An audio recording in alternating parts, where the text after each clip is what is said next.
MP মন্ত্রীদের শুল্কমুক্ত গাড়ি ও সরকারি প্লট গ্রহণ না করার ঐতিহাসিক সিদ্ধান্ত নেওয়া হয়েছে, যার ফলে রাষ্ট্রীয় ব্যয় কমে আসছে।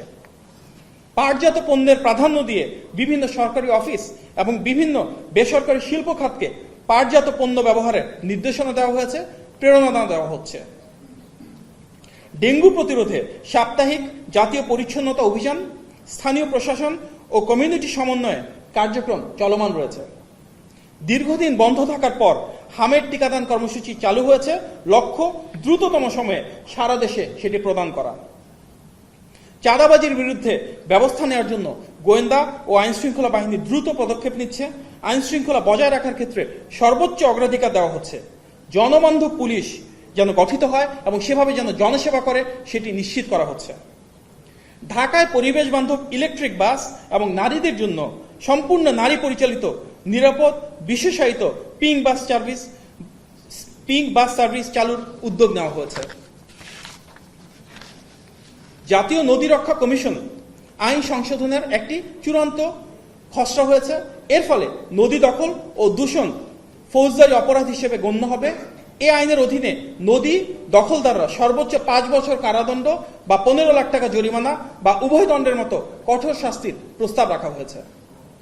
বিদ্যুৎ ও অর্থ অপচয় রোধে রাষ্ট্রীয় ইফতার সীমিত করা হয়েছিল। বৈশ্বিক সংকট মোকাবেলায় জাতীয় পর্যায়ে বিদ্যুৎ ও জ্বালানি সাশ্রয়ে সব ধরনের সরকারি প্রতিষ্ঠানের জন্য 11টি নির্দেশনা জারি করা হয়েছে।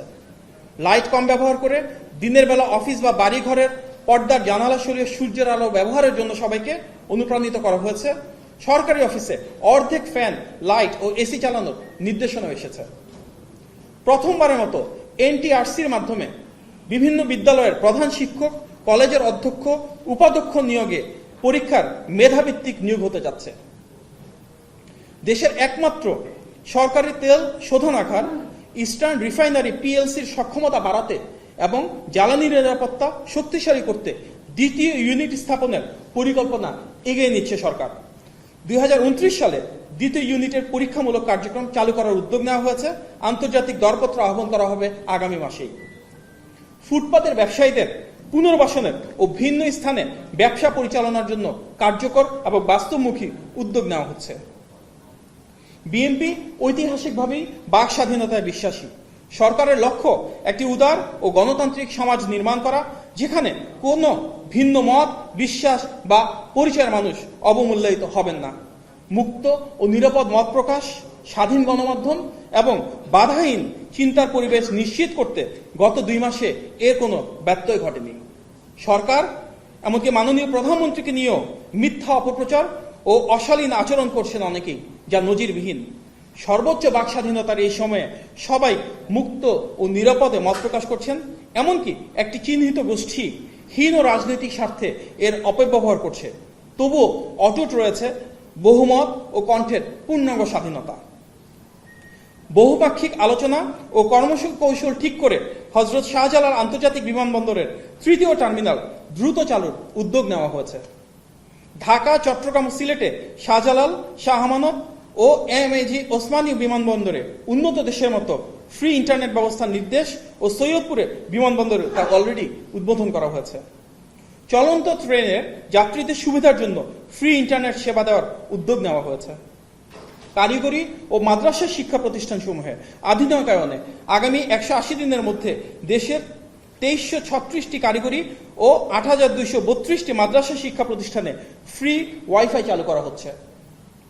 সরকার অর্থনৈতিক কূটনীতিকে প্রাধান্য দিচ্ছে, যেখানে প্রবাসীদের জনকল্যাণ, দূতাবাস এবং মিশনগুলোকে বাণিজ্যের প্রচার, বিনিয়োগের আকর্ষণ এবং বৈদেশিক জনশক্তি রপ্তানির সুযোগ তৈরিকে অন্যতম অগ্রাধিকার বলা হচ্ছে। পারস্পরিক শ্রদ্ধা এবং সহযোগিতার মাধ্যমে বিশ্বের সকল দেশের সাথে সম্পর্ক শক্তিশালী এবং স্বাভাবিক করা হচ্ছে। জনগণের সাথে জনগণের সম্পর্ক, পানি বন্টন, সীমান্ত হত্যা বন্ধ, বাণিজ্য, বিনিয়োগ বৃদ্ধি, শিক্ষা, সংস্কৃতি সহ দ্বিপাক্ষিক এবং বহুপাক্ষিক সম্ভাবনার দুয়ার খোলা হচ্ছে।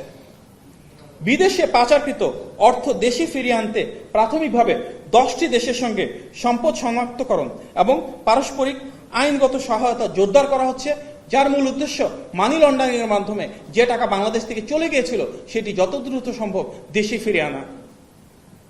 উপকূলীয় অঞ্চলে নদী ভাঙ্গন রোধ এবং জলবায়ু পরিবর্তন মোকাবেলায় দীর্ঘমেয়াদী পরিকল্পনা বাস্তবায়নের ঘোষণা দেওয়া হয়েছে।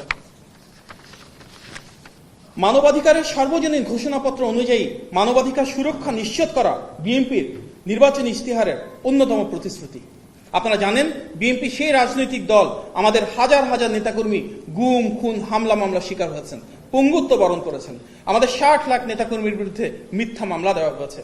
সুতরাং সবচেয়ে বেশি মানবাধিকার লঙ্ঘনের শিকারের রাজনৈতিক দল হিসেবে যে কোনো অপপ্রচার, প্রোপাগান্ডা বা রাজনৈতিক হীনচরিত্রের বহিঃপ্রকাশ হিসেবে যা চলছে তার বিপরীতে আমরা অবশ্যই নিশ্চিত করতে চাই যে গত 2 মাসে সরকারের মানবাধিকার রক্ষায় যে রেকর্ড তৈরি করেছে তা জনগণের প্রত্যাশা পূরণ করেছে এবং আগামী দিনও ইনশাআল্লাহ তা চলমান থাকবে।